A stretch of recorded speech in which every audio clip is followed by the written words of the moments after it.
Hello বন্ধুরা, আজ আপনাদের আমি গোবিন্দভোগ চালের পায়েস করে দেখাবো। গোবিন্দভোগ চাল 50 গ্রাম মতো নিয়েছি। এটা ভালো করে ধুয়ে আমি 10 মিনিট মতো খাবার জল দিয়ে ভিজিয়ে রেখেছি। 50 গ্রাম চাল আছে, তার জন্য লাগবে এই যে বাতাসও প্রায় 70-75 গ্রাম মতো নিতে হবে। কিশমিশ, কাজু আর 4টে এলাচ একটু করে এই যে ফাটিয়ে রেখেছি। কিশমিশ কাজুটা অপশনাল, বাতাসাটাও তাই। যেটা আপনার মিষ্টি যদি মনে হয় কম খাবেন তাহলে কম দেবেন, আর বেশি মনে হলে আর একটু বেশি দিয়ে দেবেন। ফুল ক্রিম 2 প্যাকেট দুধ নিয়ে নিয়েছি। সবসময় ফুল ক্রিম দুধ নেবেন, নাহলে পায়েসের টেস্ট ভালো হয় না। আর এই দুধটা আমি প্রায় 1 লিটার দুধকে ফুটিয়ে এটি একটু কম করে রেখেছি, ফুটিয়ে ঘন করে রেখেছি। এই দুধটা আমার ঠান্ডাই থাকবে, এটা আপনাদের যাতে তাড়াতাড়ি দেখানো যায় আমি আগেই রেডি করে রেখেছি।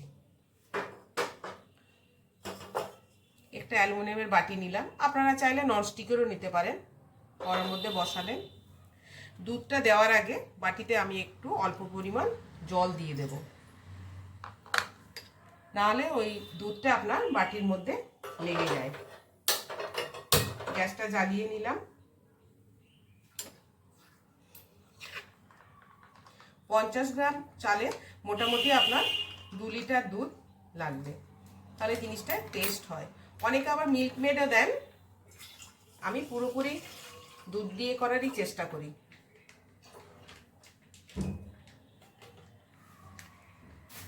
জিনিসটা ভালো হয়।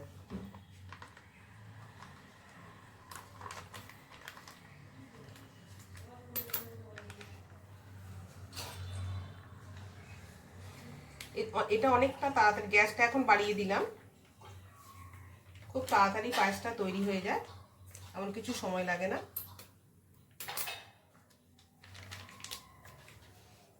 অনেক জায়গায় দেখেছি অনেকে আবার দেরাদুন রাইস দিয়ে পায়েস বানায়। আমার আবার মনে হয় গোবিন্দভোগ চালের পায়েসটাই বেশি টেস্টি হয়। চালের যে ফ্লেভারটা সেটা পায়েসের মধ্যে আসে। দুধটা দিয়ে দিলাম, দুধটা দিয়ে 4টে এলাচ যে ছিল 4টে এলাচ আমি দিয়ে দিলাম। এবার দুধটা ফুটবে, ফোটার পর তারপর আমি একে একে আপনাদের দেখাবো। এই দেখুন দুধটা ফুটতে শুরু করেছে, ফুল বয়েলড হয়ে গেছে। গ্যাসটা আমি একটু কমিয়ে দিলাম, কমিয়ে দিয়ে চালটা দিয়ে দেবো এর মধ্যে।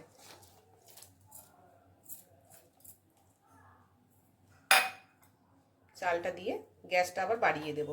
জল সহই চালটা দেবেন, কেননা ওই জলটা যে মধ্যে যে চালটা ভিজছে তার মধ্যে চালের ফ্লেভারটা অনেকখানি থাকে, সেই জন্য আমি বলেছিলাম আপনাদের খাবার জল দিয়েই ভেজাবেন।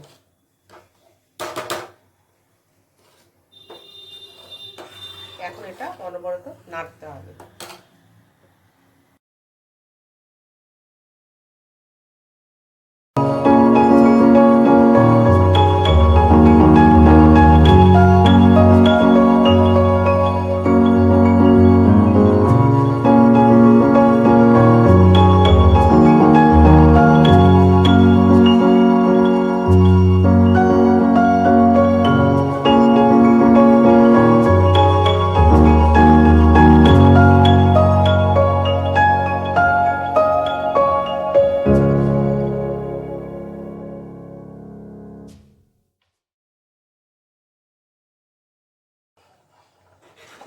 দেখুন আমার পায়েসটা হয়ে গেছে মোটামুটি। ঘনত্বটা দেখুন, চালও সেদ্ধ হয়ে গেছে, দুধটাও আমার অনেকটা কমে গেছে। এরপর আমি এই বাতাসাটা দিয়ে দেব। হ্যাঁ, একটা কথা আপনাদের বলে রাখি, অনেকে দুধের মধ্যে ওই পায়েসের মধ্যে অনেকে চিনি দেন। চিনিটা আমার মনে হয় একটু অ্যাভয়েড করে যাওয়াটাই ভালো, কারণ চিনি দিলে পায়েসটা যখন ঠান্ডা হয় তখন সাইড থেকে একটু জল জল কেটে যায়। সেই জন্য বাতাসা দেবেন। সাদা বাতাসাও দিতে পারেন, লাল বাতাসাই দিতে হয়। লাল বাতাসা দিলে পায়েসের কালারটা সুন্দর আসে। আর অনেকে ফ্লেভারের জন্য এর মধ্যে জাফরান দেয়, কেশর দেয়, অনেক কিছুই দেয়। কিন্তু সেইটা আমার মনে হয় না দিলে পায়েসের যে নিজস্ব যে ফ্লেভারটা সেটা নষ্ট হয়ে যায়। সেই জন্য আমার মনে হয় এলাচ ছাড়া আর কিছু না দেওয়াই ভালো। তেজপাতাও দেবেন না, তেজপাতা দিলেও এলাচের যে ফ্লেভারটা থাকে সেটা কেটে যায়। একমাত্র এলাচ দিলেই দেখেছি জিনিসটা টেস্ট ভালো হয়। আপনারা আমার মতো করে দেখবেন, আশা করছি ভালো লাগবে। অনেকে অনেক রকমভাবে খান, আপনারাও আপনার কীভাবে বানান সেটা আমার সঙ্গে শেয়ার করবেন। আপনাদের কোনো কিছু যদি বুঝতে অসুবিধে হয় বা জানার দরকার হয় আমাকে কমেন্ট করবেন, আমি আপনাদের জানানোর চেষ্টা করব। গ্যাসটা একটু বাড়িয়ে নেব, বাড়িয়ে নিয়ে এটা ভালো করে ফুটিয়ে নেব।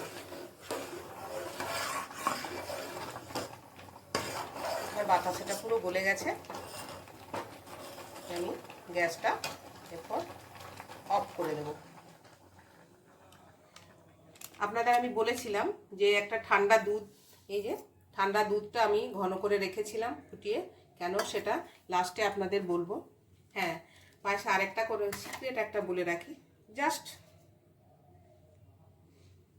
1 চিমটি নুন দিয়ে দেবেন পায়েসের মধ্যে।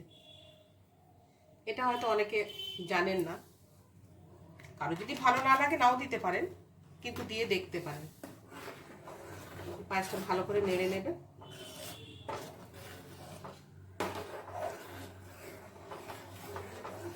নুনটা দিয়ে ভালো করে নেড়ে নেবেন। তারপর ওই ঘন করে রাখা দুধটা, ঠান্ডা দুধটা দিয়ে দেবেন। এই ঠান্ডা দুধটা দেওয়ার উদ্দেশ্য হলো পায়েসটা যখন আমাদের ঠান্ডা হয় পুরো শক্ত হয়ে যায়, কিন্তু আপনি যদি এই ঠান্ডা দুধটা দেন তাহলে আপনি যতটা ঘনত্ব রাখতে চাইবেন পায়েসে ঠিক ততটাই থাকবে, নাহলে পায়েসটা পুরো, আর যখন ঠান্ডা হয় গরম অবস্থা থেকে ঠান্ডা অবস্থায় যায় তখন পায়েসটা পুরো আরও ঘন হয়ে যায়, আরও শক্ত হয়ে যায়। সেই জন্য ঠান্ডা দুধটা দিলে আপনি যদি মনে করেন যে আমি এই রকম রাখবো, এই ঘনত্বটাই রাখবো, সেই রকম থাকবে। আর যদি মনে করেন যে না আমি আরেকটু শক্ত করব, তাহলে সেরকম অনুযায়ী, এটা আপনাদের নিজেদের চয়েস অনুযায়ী। আপনাদের শুধু আমি টিপসটা বললাম কেন আমি ওই ঠান্ডা দুধটা আমি দিয়ে থাকি। আসুন এবারে পরিবেশন করা যাবে।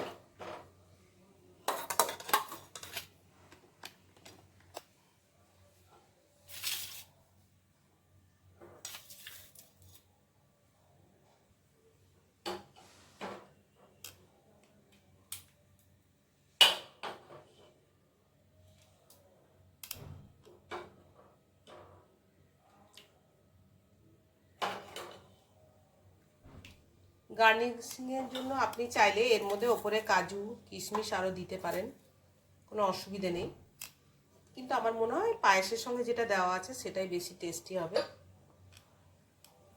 দেখতেই পাচ্ছেন আমার পায়েস রেডি। এটা ঠান্ডা হলে ফ্রিজে রেখে তারপর আমি খাবো। এখন একটু জাস্ট আমি টেস্ট করে দেখব।